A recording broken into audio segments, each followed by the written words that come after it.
Warning. Viewer discretion is advised. This video contains topics related to abuse and suicide. It may be triggering for some viewers.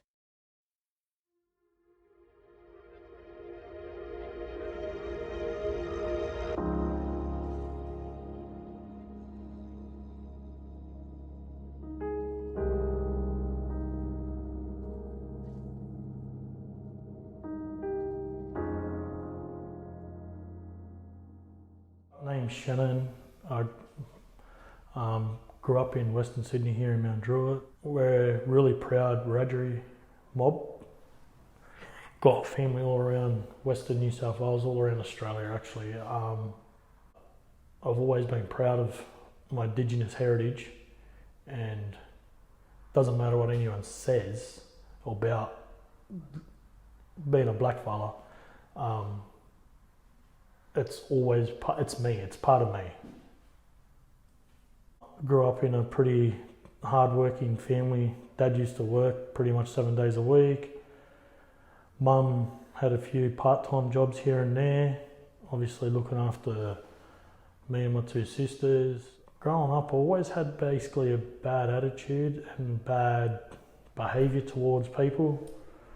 And my old school father, his way of discipline was a smack, like flogged me. I don't hold nothing against him for that. It probably made me the person I am, for the good and the bad. Always used to give mum a hard time as well, even though I shouldn't have. Always had a real bad temper. I remember a few times of taking it out on my mum and my sisters, only because I had it taken out on me from dad. Basically also too, growing up, all my family members, all my adults and that, all used to be heavy drinkers. We'd go to my grandfather's house and that, and he'd always let me have a sip of beer and everything, so I just thought, beer's the natural, like beer's what you got to do when you get older, having a drink. Most of year 9, I wasn't allowed to go to school. I was at a program in St Mary's, bridging the gap. Then I got into a bit of mischief with having a fight and causing some trouble at Dunheved. Mum and Dad moved me out of there and sent me to a school in Blacktown. And that high school in Blacktown at Evans High School is when I met my wife actually in year 9. We started technically going out at the start of year 10. I'm still with her now.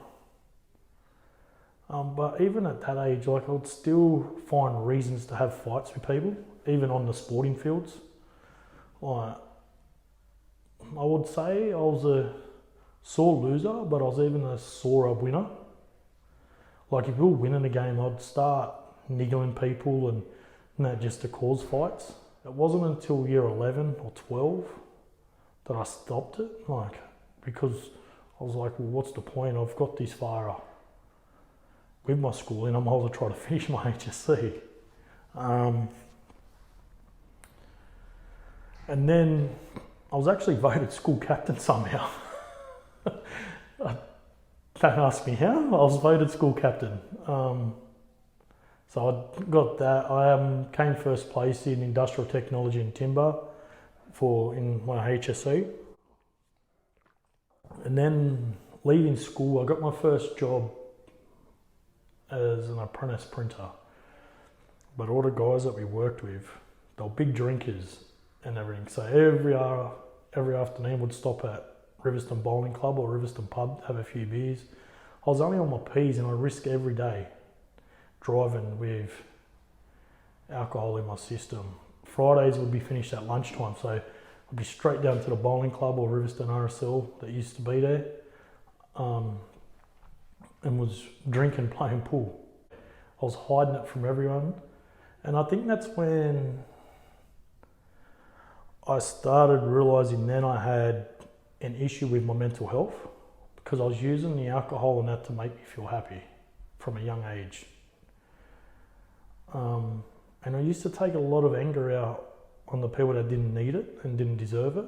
I'd find reasons. All it would take was someone to be looking at me the wrong way in a shopping centre or a wrong way anywhere to try to get their reaction. I'd be mouthing off to people. Fast forwarding along till moved out of home into my own house with my future wife, which was my girlfriend I met back in high school. Used to always find reasons to pick a fight. Like, there were shoes on the floor in the wrong area, there was this, there's that. My wife fell pregnant. My son was born in February 2007. 2010, my wife fell pregnant with my daughter. 2011, she was born.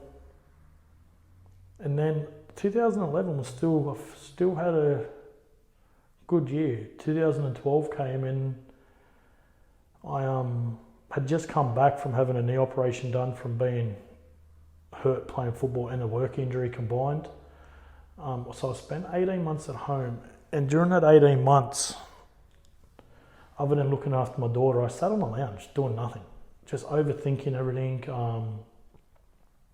stressing about money because I wasn't working, taking the anger out on the wrong people. That was when I look back at it now, my mental health really started to be affected. I was hiding it with buying things that I didn't need to buy. I would just every week I'd go and buy new birds. I filled my whole backyard up with birds. It was like an addiction. I couldn't stop. We had no money, but I'd find ways of buying birds. I've always had that obsession of I can't have one of something, but I always have to have hundreds of them, but hundreds it still isn't enough. And it took having a very big argument and breakdown with my wife where I actually realised, like, hey, we're broke, we got no money. Even though we were showing that we still had money, people around us didn't know how hard it was.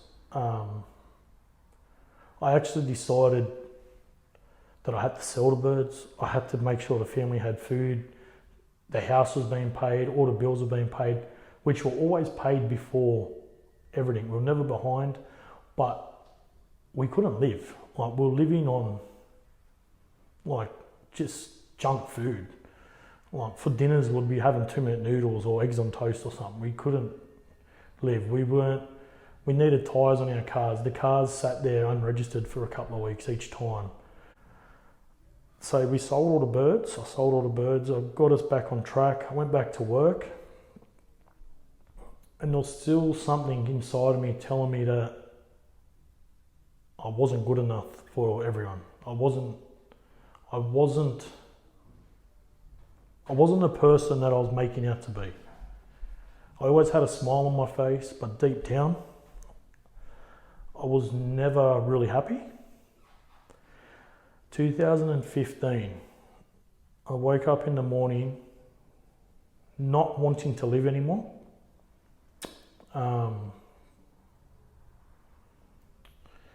Didn't know what to do. I actually went to work, gave my resignation in at work and went home. I quit on the spot. Walked out thinking, at least with me leaving there, they're not gonna need to fill my position when I go take my life that afternoon. In part 2. I had it all planned out what I was going to do, basically the area I was going to do it in. I lied to the counsellor. I said whatever the counsellor wanted me to hear, whatever she wanted to hear. All that. I've got bruising on the back of my brain, near my spinal cord. If you or someone you know are affected by suicide, these organisations can offer some help.